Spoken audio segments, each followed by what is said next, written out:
Hey everyone, so back with another SWFA review. I have the 1-4. This is not the HD, this is the regular classic 1-4 powered OPTIC.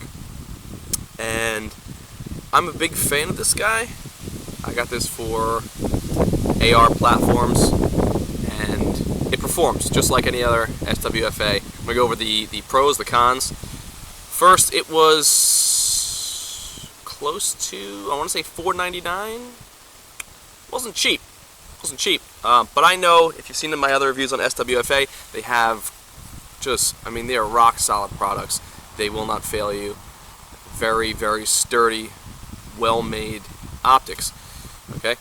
While I was getting this for a designated marksman kind of setup, I put it on the Reticle quick detach, the SPR 1.5 quick detach mount. Again, made in Texas, so it's awesome and very, very, again, super solid. I actually flew across the country. This was in my bag. I took it off my rifle, put it in my bag. Rifle shipped over. When I got to the range, put this on, held 0. I started shooting out to 200 and 300 yards right away, no problem. So the LaRue tactical mounts are rock solid.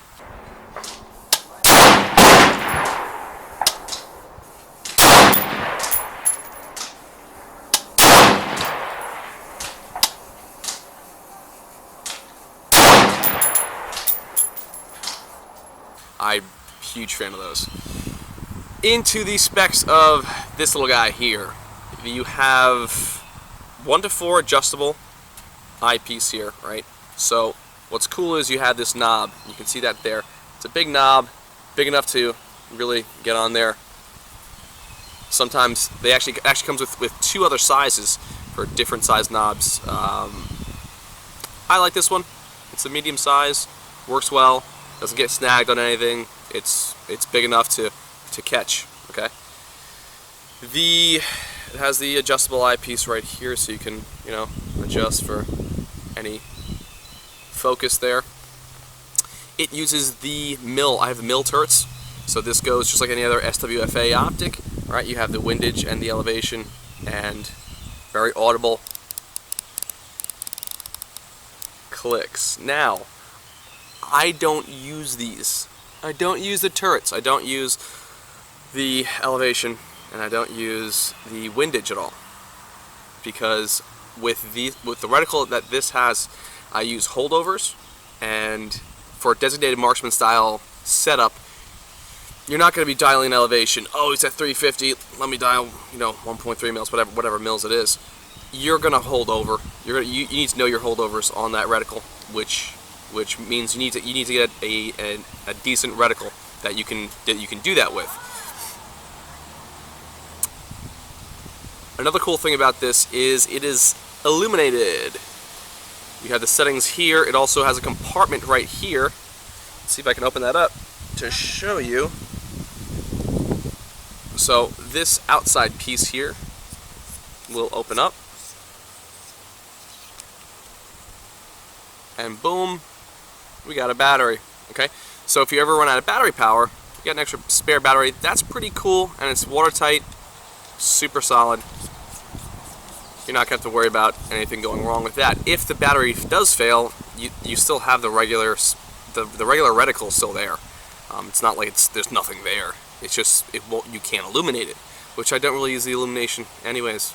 But you have 10 different ranges here, different settings.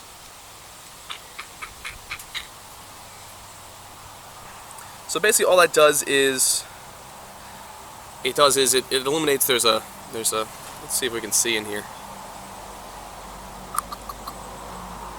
Okay, there is a diamond in the middle there. If you turn this on, let's see if we can do this.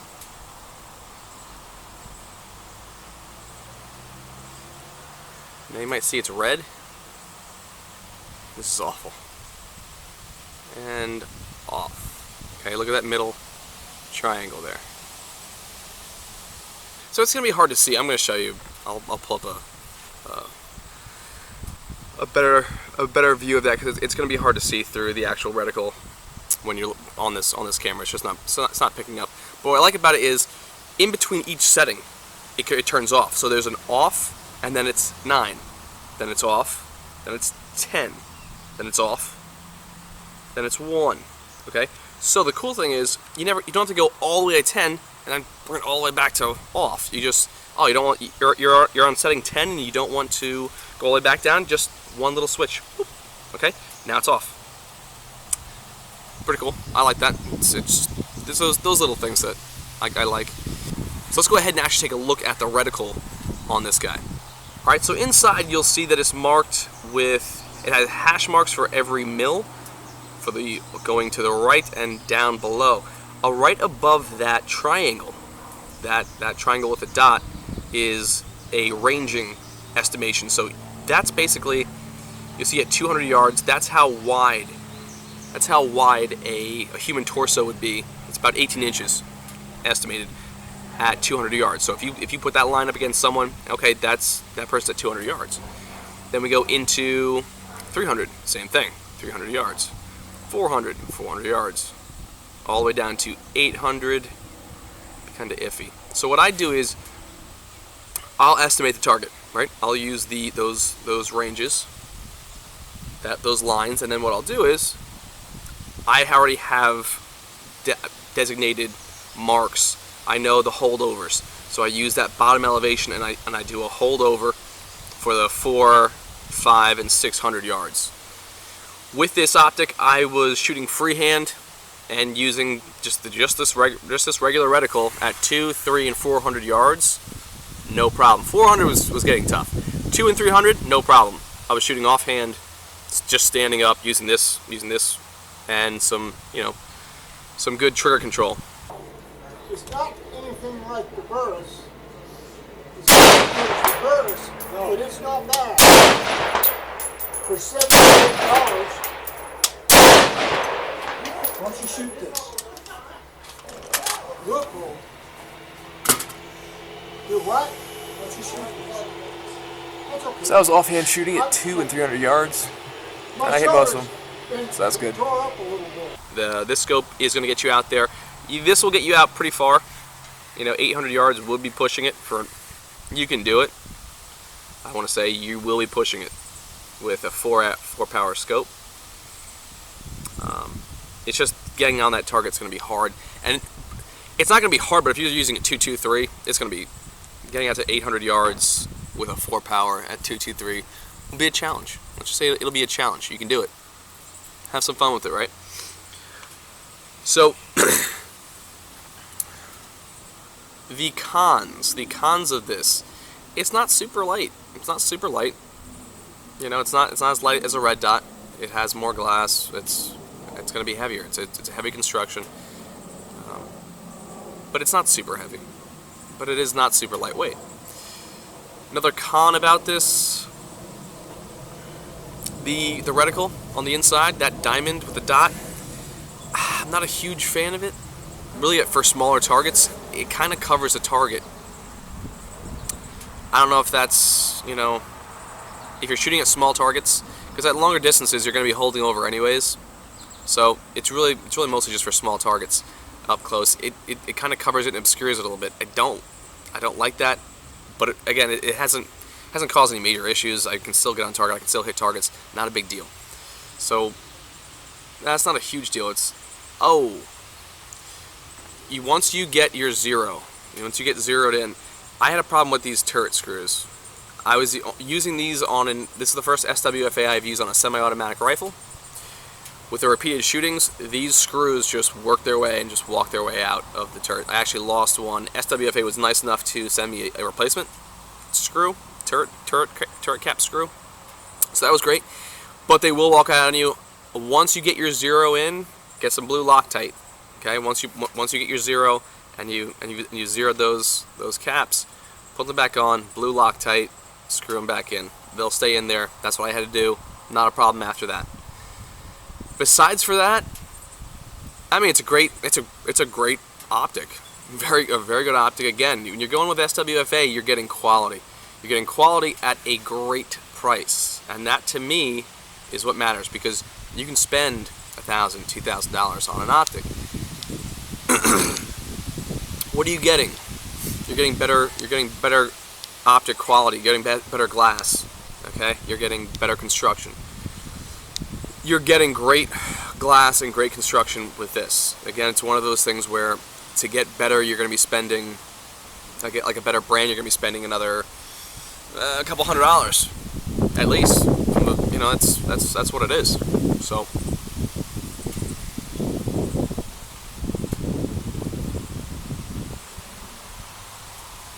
Great optic, great value. Compared to the primary arms, I know a lot of people are talking about the primary arms just came out with a whole bunch of really nice options, which I haven't had the chance myself to look at personally. Like I haven't shot with them yet, but I do want to get my hands on some of those. So the only thing I'm not 100% on is the durability of those. And by durability, I mean I know SWFA stuff is like rock solid, bomb-proof stuff. They're kind of like aim points of scopes. I like to see them that way. You can trash them. I'm not sure how primary arms is. I'm not saying they're not good. I haven't seen them. I'm actually very interested in to try out some of theirs. They just came out with a 1:6, and they actually have it's a 1:8 premium. It's like $1,000. But I've seen some reviews on Mr. Guns and Gear, and it looks nice. It looks really good. So if you have the money for that, check them out. I've heard they actually have some really good stuff. Again, primary arms, SWFA. Are you gonna go wrong with either one? Again, what are you doing with this scope? Are you bringing it through a war zone? Probably not. Most likely not. Most people are never gonna do that. Do you need all that sturdiness? Hey, why not? I mean, you got it on your rifle. You don't want your rifle to crap out on you. Your optics are the most important, especially if you're making a designated marksman gun. That is the kind of definition of that. Anyways, it's a great optic, great quality. Again, can't go wrong with SWFA. If you want to, set one up on your AR, it's a solid choice. Go check them out.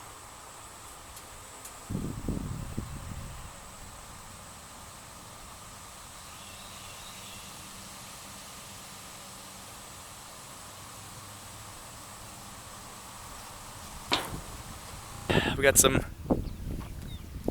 unfriendlies out there in the distance. We're gonna engage. Alright. They're the water bottle clan, and they're going down. I'm gonna zoom in so you guys can see.